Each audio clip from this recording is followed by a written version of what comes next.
Hello, today we'll continue with the Voyage of the Dawn Treader with Chapter 13, The Three Sleepers. The wind never failed, but it grew gentler every day till at length the waves were little more than ripples and the ship glided on hour after hour, almost as if they were sailing on a lake. And every night they saw that there rose in the east new constellations which no one had ever seen in Narnia, and perhaps, as Lucy thought was a mixture of joy and fear, no living eye had seen at all. Those new stars were big and bright, and the nights were warm. Most of them slept on deck and talked far into the night or hung over the ship's side watching the luminous dance of the foam thrown up by their bows. On an evening of startling beauty, when the sunset behind them was so crimson and purple and widely spread that the very sky itself seemed to have grown larger, they came in sight of land on their starboard bow. It came slowly nearer, and the light behind them made it look as if the capes and headlands of this new country were all on fire. But presently they were sailing along its coast, and its western cape now rose up astern of them, black against the red sky, and sharp as if it was cut out of cardboard, and then they could see better what this country was like. It had no mountains, but many gentle hills with slopes like pillows. An attractive smell came from it, what Lucy called a dim, purple kind of smell, which Edmund said, and Rance thought was rot, but Caspian said, "I know what you mean." They sailed on a good way, past point after point, hoping to find a nice deep harbor, but had to content themselves in the end with a wide and shallow bay. Though it had seemed calm out at sea, there was of course surf breaking on the sand, and they could not bring the Dawn Treader as far in as they would have liked. They dropped an anchor a good way from the beach and had a wet and tumbling landing in the boat. The Lord Roop remained on board the Dawn Treader. He wished to see no more islands. All the time that they remained in this country, the sound of the long breakers was in their ears. 2 men were left to guard the boat, and Caspian led the others inland, but not far because it was too late for exploring, and the light would soon go. But there was no need to go far to find an adventure. The level valley which lay at the head of the bay showed no road or track or other sign of habitation. Underfoot was fine, springy turf, dotted here and there with a low, bushy growth which Edmund and Lucy took for heather. Eustace, who was really rather good at botany, said it wasn't, and he was probably right, but it was something of very much the same kind. When they had gone less than about bowshot from the shore, Jernigan said, "Look! What's that?" And everyone stopped. "Are they great trees?" said Caspian. "Towers, I think," said Eustace.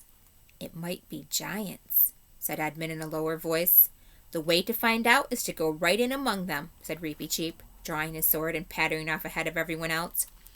"I think it's a ruin," said Lucy, when they had got a good deal nearer, and her guess was the best so far. What they now saw was a wide oblong space flagged with smooth stones and surrounded by gray pillars but unroofed, and from end to end of it ran a long table laid with a rich crimson cloth that came down nearly to the pavement. At either side of it were many chairs of stone richly carved and with silken cushions upon the seats. But on the table itself there was set out such a banquet as never been seen, not even when Peter the High King kept his court at Cair Paravel. There were turkeys and geese and peacocks. There were boar's head and sides of venison. There were pies shaped like ships under full sail, or like dragons and elephants. There were ice puddings and bright lobsters and gleaming salmon. There were nuts and grapes, pineapples and peaches, pomegranates and melons and tomatoes. There were flagons of gold and silver and curiously wrought glass, and the smell of the fruit and the wine blew towards them like a promise of all happiness. "I say," said Lucy. They came nearer and nearer, all very quietly. "But where are the guests?" asked Eustace. "We can provide that, sir," said Rance. "Look!" said Edmund sharply. They were actually within the pillars now and standing on the pavement. Everyone looked where Edmund had pointed. The chairs were not all empty. At the head of the table and the 2 places beside it there was something, or possibly 3 somethings. "What are those?" asked Lucy in a whisper. "It looks like 3 beavers sitting on the table." "Or a huge bird's nest," said Edmund. "It looks more like a haystack to me," said Caspian. Reepicheep ran forward, jumped on a chair and thence onto the table, and ran along it, threading his way as nimbly as a dancer between jeweled cups and pyramids of fruit and ivory salt cellars. He ran right up to the mysterious gray mass at the end, peered, touched, and then called out, "These will not fight, I think." Everyone now came close and saw that sitting in those 3 chairs were 3 men, though hard to recognize as men till you looked closely. Their hair, which was gray, had grown over their eyes till it almost concealed their faces, and their beards had grown over the table, climbing round and entwining plates and goblets as brambles entwine a fence, until, all mixed in one great mat of hair, they flowed over the edge and down to the floor. And from their heads, their hair hung over the backs of their chairs, so that they were wholly concealed. In fact, the three men were nearly all hair. "Dead?" said Caspian. "I think not, sire," said Reepicheep, lifting one of their hands out of its tangle of hair in his two paws. "This one is warm, and his pulse beats." "This one, too, and this," said Drinian. "Why, they're only asleep," said Eustace. "It's been a long sleep, though," said Edmund, "to let their hair grow like this." "It must be an enchanted sleep," said Lucy. "I feel the moment we landed on this island that it was full of magic. Oh, do you think we have perhaps come here to break it?" "We can try," said Caspian, and began shaking the nearest of the three sleepers. For a moment, everyone thought he was going to be successful, for the man breathed hard and muttered, "I'll go eastward no more. Out oars for Narnia." But he sank back almost at once into a yet deeper sleep than before. That is, his heavy head sagged a few inches lower towards the table, and all efforts to rouse him again were useless. With this second, it was much the same. "Weren't born to live like animals. Get to the east while you've a chance. Land's behind the sun," and sank down. And the third only said, "Mustard, please," and slept hard. "Out oars for Narnia, eh?" said Drinian. "Yes," said Caspian. "You're right, Drinian. I think our quest is at an end. Let's look at their rings. Yes, these are their devices. This is the Lord Revellion, this is Argos, and this the Lord Mavramorn." "But we can't wake them," said Lucy. "What are we to do?" "Begging your Majesty's pardons all," said Rince, "but why not fall to while you're discussing it? We don't see a dinner like this every day." "Not for your life," said Caspian. That's right," said several of the sailors. "Too much magic about here. The sooner we're back on board, the better." "Depend upon it," said Reepicheep. "It was from eating this food that these three lords came by a 7 years' sleep." "I wouldn't touch it to save my life," said Drinian. "The light's going uncommon quick," said Rhinelf. Back to ship," muttered the other men. "I really think," said Edmund, "they're right. We can decide what to do with the three sleepers tomorrow. We daren't eat the food, and there's no point in staying here for the night. The whole place smells of magic. And danger." "I am entirely of King Edmund's opinion," said Reepicheep, "as far as concerns the ship's company in general. But I myself will sit at this table till sunrise." "Why on earth?" said Eustace. "Because," said the mouse, "this is a very great adventure, and no danger seems to me so great as that of knowing when I get back to Narnia that I left a mystery behind me through fear." "I'll stay with you, Reep," said Edmund. "And I too," said Caspian. "And me," said Lucy, and then Eustace volunteered also. This was very brave of him, because never having read of such things or even heard of them till he joined the Dawn Treader made it worse for him than for the others. "I beseech your Majesty," began Drinian. "No, my lord," said Caspian. "Your place is with the ship, and you've had a hard day's work while we five have idled." There was a lot of argument about this, but in the end Caspian had his way. As the crew marched off to the shore in the gathering dusk, none of the 5 watchers, except perhaps Reepicheep, could avoid a cold feeling in the stomach. They took some time choosing their seats at the perilous table. Probably everyone had the same reason, but no one said it out loud, for it was really a rather nasty choice. One could hardly bear to sit all night next to those 3 terribly hairy objects which, if not dead, were certainly not alive in the ordinary sense. On the other hand, to sit at the far end, so that you would see them less and less as the night grew darker, and wouldn't know if they were moving, and perhaps wouldn't see them at all by about 2 o'clock? No, it was not to be thought of. So they sauntered round and round the table, saying, "What about here? Or perhaps a bit further on? Or why not on this side?" Till at last they settled down somewhere about the middle, but nearer to the sleepers than to the other end.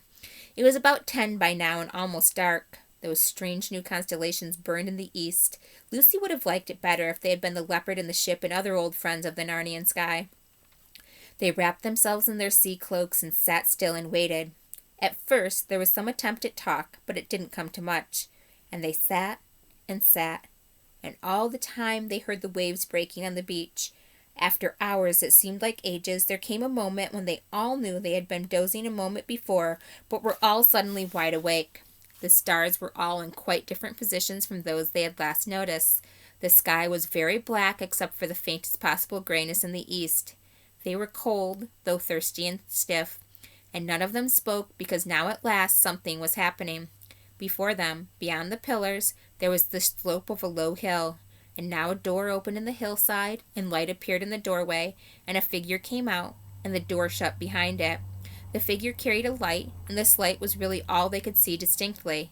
It came slowly nearer and nearer, till at last it stood right at the table opposite to them. Now they could see that it was a tall girl, dressed in a single long garment of clear blue which left her arms bare. She was bareheaded, and her yellow hair hung down her back, and when they looked at her they thought they had never before known what beauty meant. The light which she had been carrying was a tall candle in a silver candlestick, which she now set upon the table. If there had been any wind off the sea earlier in the night, it must have died down by now, for the flame of the candle burned as straight and still as if it were in a room with the windows shut and the curtains drawn. Gold and silver on the table shone in its light. Lucy now noticed something lying lengthwise on the table which had escaped her attention before. It was a knife of stone, sharp as steel, a cruel-looking, ancient-looking thing. No one had yet spoken a word. Then, Reepicheep first and Caspian next, they all rose to their feet, because they felt that she was a great lady. "Travelers who have come from far to Aslan's table," said the girl. "Why do you not eat and drink?" "Madam," said Caspian, "we feared the food because we thought it cast our friends into an enchanted sleep." "They have never tasted it," she said. "Please," said Lucy, "what happened to them?" 7 years ago," said the girl, "they came here in a ship whose sails were rags and her timbers ready to fall apart. There were a few others with them, sailors, and when they came to this table, one said, 'Here is the good place.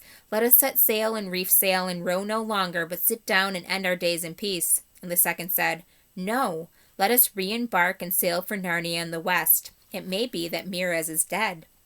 But the third, who was a very masterful man, leaped up and said, 'No, by heaven, we are men and Telmarines, not brutes. What should we do but seek adventure after adventure? We have not long to live in any event. Let us spend what is left in seeking the unpeopled world behind the sunrise.' And as they quarreled, he caught up the knife of stone which lies there on the table, and would have fought with his comrades. But it is a thing not right for him to touch, and as his fingers closed upon the hilt, deep sleep fell upon all the three. Until the enchantment is undone, they will never wake." "What is this knife of stone?" said Eustace. "Do none of you know it?" asked the girl. I think," said Lucy, "I've seen something like it before. It was a knife like it that the White Witch used when she killed Aslan at the stone table long ago." "It was the same," said the girl, "and it was brought here to be kept in honor while the world lasts." Edmund, who had been looking more and more uncomfortable for the last few minutes, now spoke. "Look here," he said, "I hope I'm not a coward about eating this food. And I'm sure I don't mean to be rude, but we have had a lot of queer adventures on this voyage of ours, and things aren't always what they seem. When I look in your face, I can't help believing all you say. But then that's just what might happen with a witch, too. How are we to know you're a friend?" "You can't know," said the girl. "You can only believe, or not." After a moment's pause, Reepicheep's small voice was heard. "Sire," he said to Caspian, "of your courtesy, fill my cup with wine from that flagon. It is too big for me to lift. I will drink to the lady." Caspian obeyed, and the mouse, standing on the table, held up a golden cup between its tiny paws and said, "Lady, I pledge you." Then it fell to on a cold peacock, and in a short while everyone else followed his example. All were very hungry, and the meal, if not quite what you wanted for a very early breakfast, was excellent as a very late supper. "Why is it called Aslan's table?" asked Lucy presently. "It is set here by his bidding," said the girl, "for those who come so far. Some call this island the world's end, for though you can sail further, this is the beginning of the end." "But how does the food keep?" asked the practical Eustace. "It is eaten and renewed every day," said the girl. "This you will see." "And what are we to do about the sleepers?" asked Caspian. "And the world from which my friends come?" Here he nodded at Eustace and the Pevensies.